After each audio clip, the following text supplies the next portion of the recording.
농어촌 지역에 거주하시는 분들 가운데 도시에 비해 복지 혜택이 적지 않을까? 라고 생각하시는 분들이 적지 않습니다.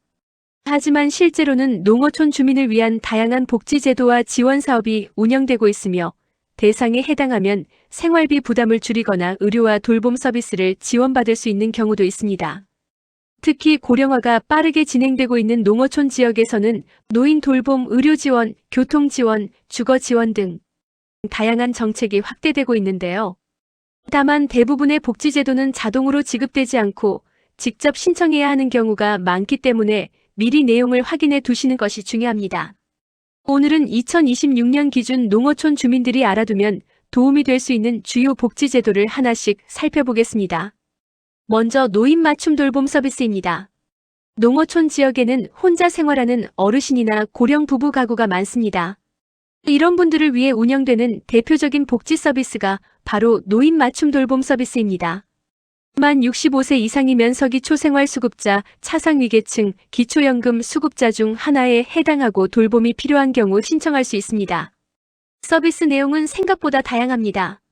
안부 확인 말벗 서비스, 생활교육, 병원 동행, 복지정보 제공, 사회참여 프로그램 등이 제공됩니다.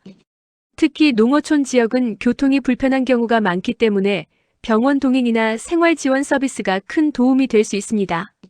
이용료는 무료이며 신청은 주소지 행정복지센터에서 가능합니다. 다음은 지역사회 통합 돌봄 서비스입니다. 2026년 3월 27일부터 의료요양 등 지역 돌봄의 통합 지원에 관한 법률이 시행되면서 지역사회 통합 돌봄 사업이 전국적으로 본격 운영되고 있습니다.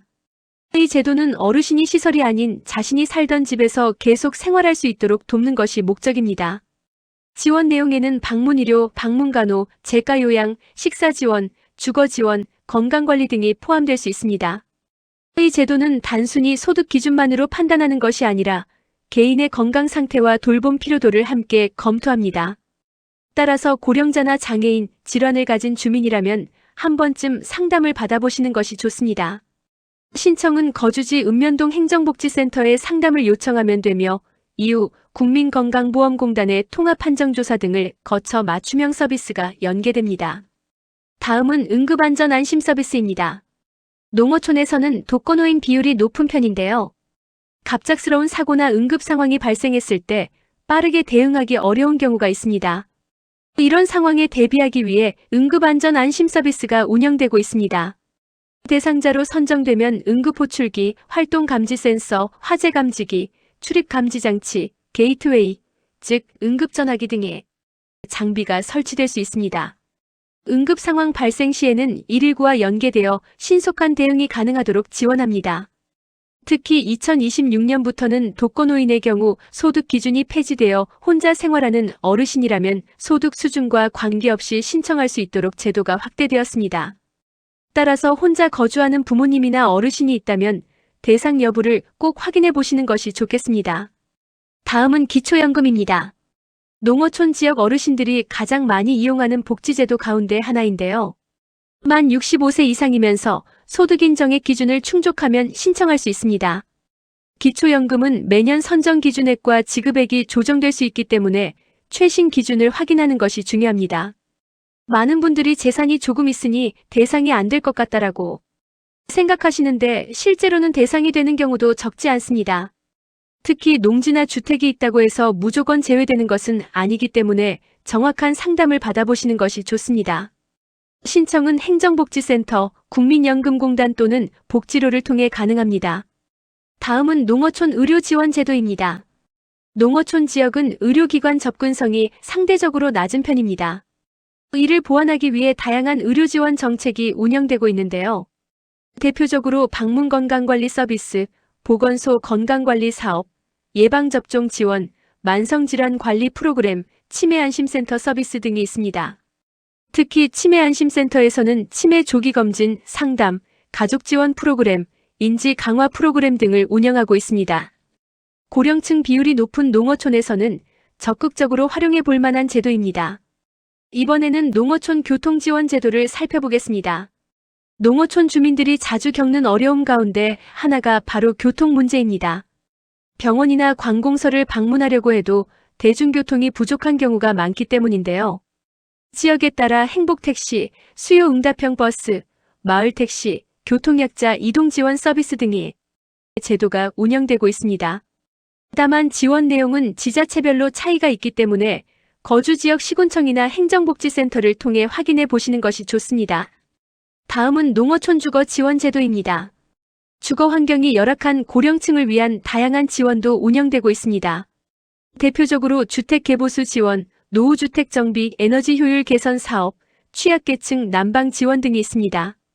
특히 겨울철 난방비 부담이 큰 가구는 에너지 관련 지원 사업을 확인해 볼 필요가 있습니다.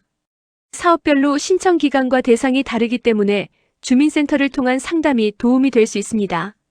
이어서 긴급복지 지원 제도입니다. 갑작스러운 위기 상황이 발생한 경우 이용할 수 있는 제도인데요. 예를 들어 중한 질병, 부상, 실직, 소득 상실, 가정위기 등이 발생한 경우 지원 대상이 될 수 있습니다. 2026년 기준 긴급복지지원제도는 생계지원과 의료지원 등을 제공하고 있습니다. 생계지원은 1인 가구 기준 78만 3천원, 4인 가구 기준 199만 4,600원이 지원됩니다. 그리고 해당 금액은 월 지원 기준입니다.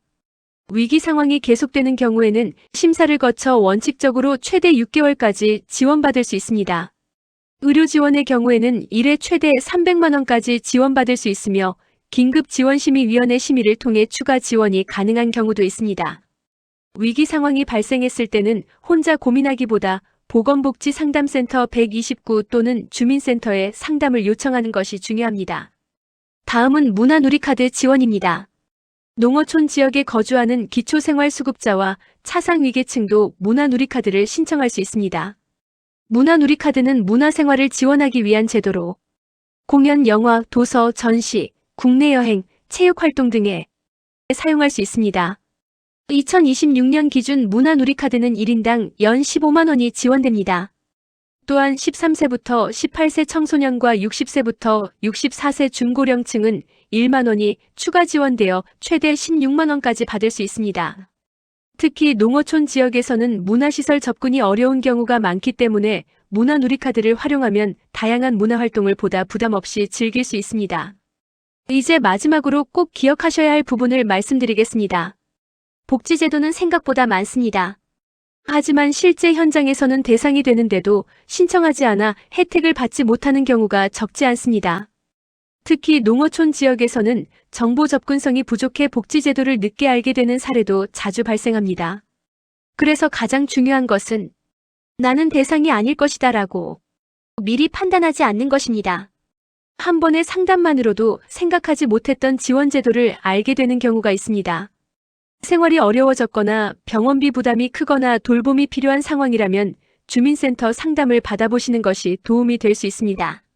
마지막으로 오늘 내용 다시 한번 정리해 보겠습니다. 2026년 현재 농어촌 주민을 위한 복지제도는 단순한 현금 지원을 넘어 의료, 돌봄, 주거, 교통, 문화생활까지 폭넓게 확대되고 있습니다. 특히 노인 맞춤 돌봄 서비스, 지역사회 통합 돌봄 서비스, 응급안전 안심 서비스, 기초연금, 긴급복지지원제도 등은 실제 생활에 직접적인 도움을 줄 수 있는 대표적인 제도들입니다. 무엇보다 중요한 것은 나는 대상이 아닐 것 같다며 미리 포기하지 않는 것입니다. 실제로 주민센터 상담 한 번으로 생각하지 못했던 지원제도를 알게 되거나 도움을 받는 사례도 적지 않습니다. 혹시 본인이나 부모님, 주변 어르신 가운데 농어촌에 거주하고 계신 분이 있다면 이번 기회에 행정복지센터를 방문해 상담을 받아보시기 바랍니다. 작은 정보 하나가 생활에 큰 도움이 될 수도 있습니다.